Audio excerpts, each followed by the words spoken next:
Bekas Perdana Menteri Tun Dr. Mahathir Mohamad mengumumkan akan menubuhkan satu parti baru yang akan menyertai meresmikan Parti Pribumi Bersatu Malaysia.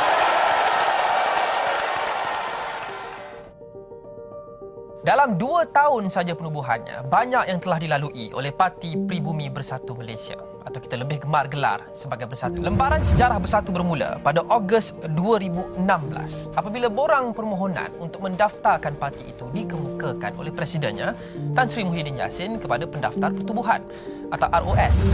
Permohonan ini kemudian diluluskan ROS. Jabatan Pendaftaran Pertubuhan ROS meluluskan permohonan Parti Pribumi Bersatu Malaysia. Bukan sebagai parti bersatu, bukan.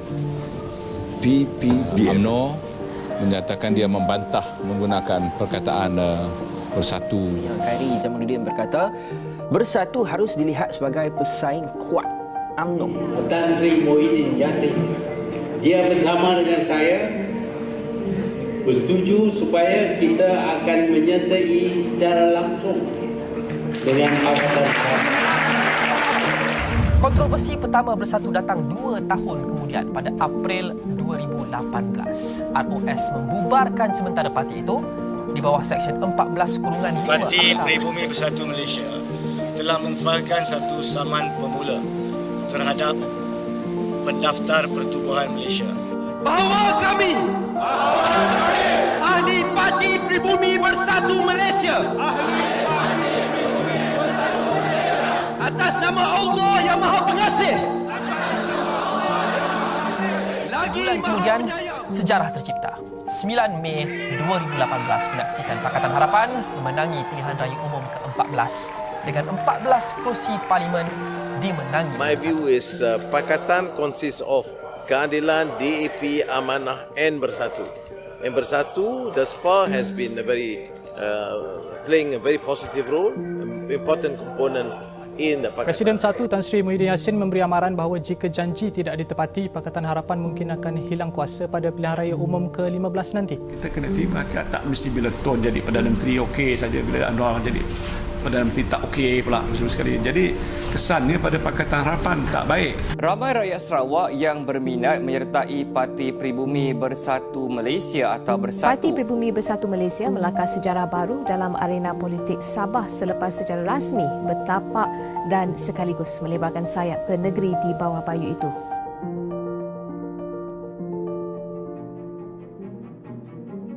Assalamualaikum warahmatullahi wabarakatuh. Tuan-tuan, puan-puan, saudara-saudari sekalian, izinkan saya menjelaskan sedikit berkenaan dengan peristiwa yang baru berlaku, yang mana percubaan dibuat untuk pecat saya daripada parti saya. Saya ini dilantik sejak daripada parti ditubuh sebagai pengurusi parti. Dalam perlembagaan Parti Bersatu ini, pengurusi adalah yang terkanan sekali. Di bawah pengurusi terdapat presiden, timbalan presiden, naib presiden. Jadi pengurusi ini biasanya mempengurusikan mesyuarat Majlis Kepimpinan Tertinggi Bersatu. Mengikut perlembagaan parti, pengerusi berperanan mempengerusikan mesyuarat pimpinan tertinggi, manakala Presiden mempengerusikan mesyuarat Majlis Presiden.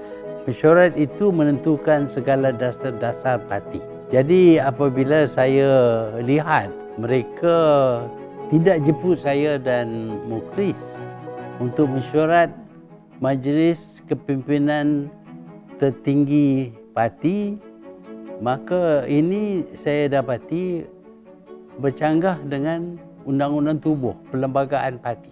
Dalam perlembagaan parti, mesyuarat itu mestilah dipengurusi oleh saya sebagai pengurusi dan juga dihadiri dan dijemput semua yang menjadi ahli hadir bersama.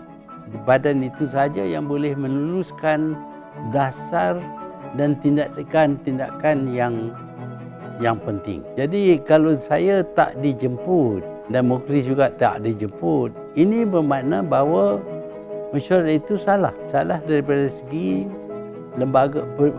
perlembagaan parti. Dan banyak sangat kesalahan yang dilakukan. Yang pertamanya, jemputan ini dibuat oleh Setiausaha Kerja tanpa disebut siapa yang memberi arahan. Kalau saya bagi arahan dan Setiausaha Kerja mestilah sebut bahawa saya arah. Tetapi saya tak bagi arahan. Dan saya seorang saja yang boleh bagi arahan. Muhyiddin sebagai presiden cuma boleh bagi arahan kalau saya tidak mampu, tidak boleh, sakit ataupun tidak ada dalam negara untuk mempengerusikan majlis ini. Pasal majlis ini majlis saya. Jadi kalau dia nak kata dia sudah pegang jawatan pengurusi, tak ada asas sama sekali dalam perlembagaan kita untuk Muhyiddin tiba-tiba mengisytihar dia pengurusi parti buat sementara. Jadi itu juga jadi satu kesalahan yang tak ikut perlembagaan sama sekali. Lepas itu kita dapati bahawa tujuan untuk mengadakan mesyuarat ini pun tidak disebut dalam jemputan.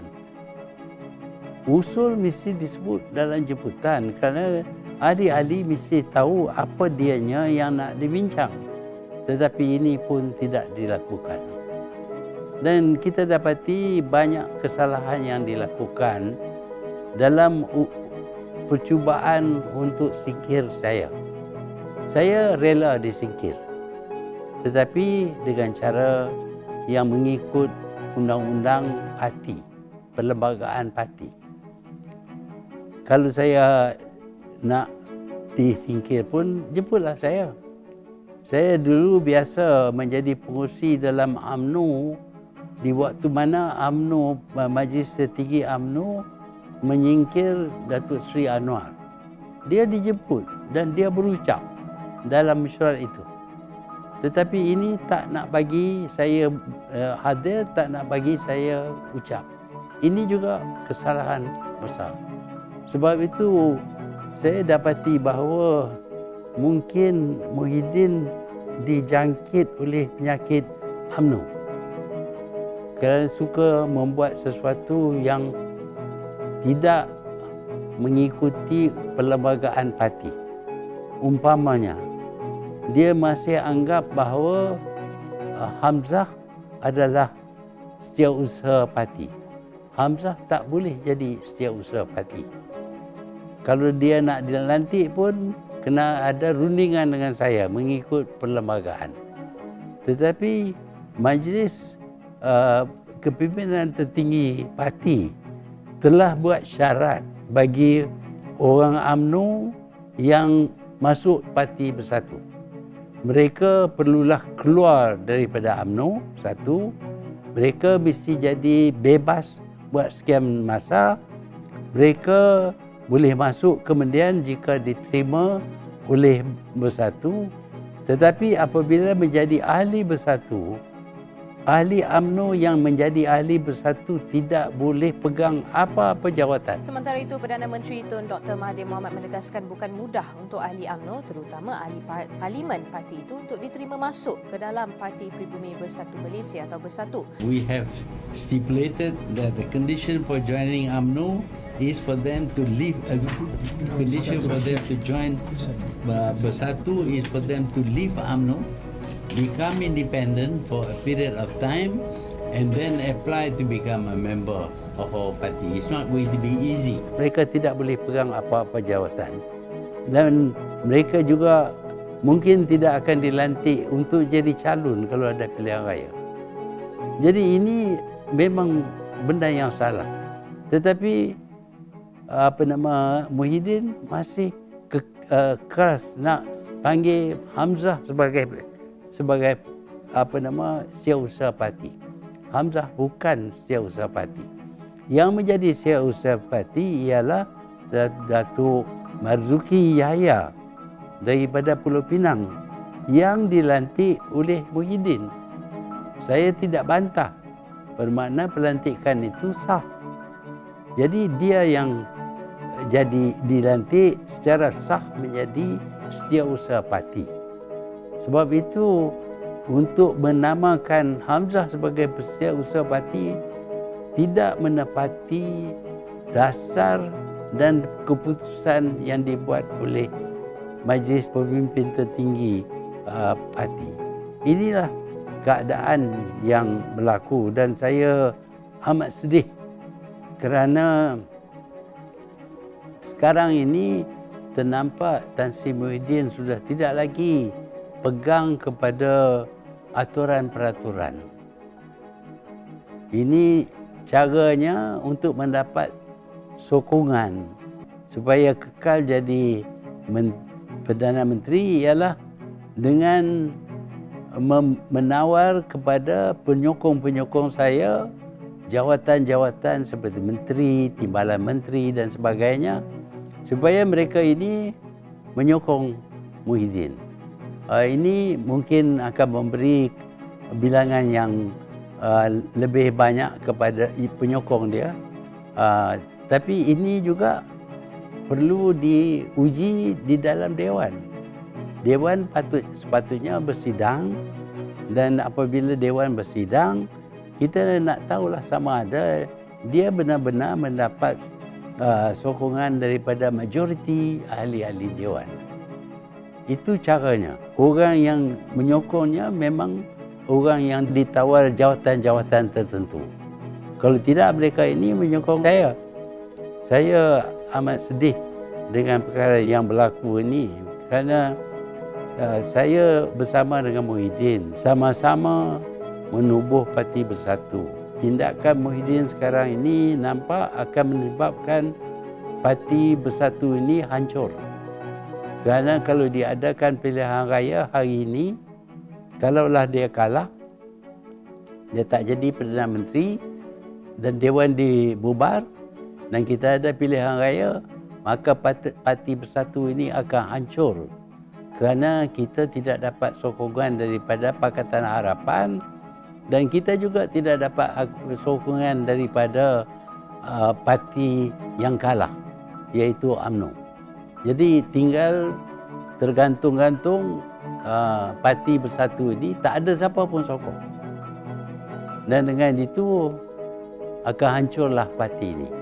Inilah yang berlaku sekarang ini oleh kerana Muhyiddin tidak mengikuti perlembagaan parti yang menentukan bahawa hanya Majlis Kepimpinan Tertinggi parti saja yang boleh buat dasar dan keputusan yang besar, yang serius kepada parti.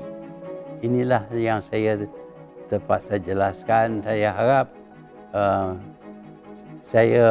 penjelasan ini kalau tak dipercayai boleh buat selidik. Walaupun saya bukanlah orang yang nak berhempas pulas nak jadi Perdana Menteri. Saya dah jadi Perdana Menteri 2 kali dah.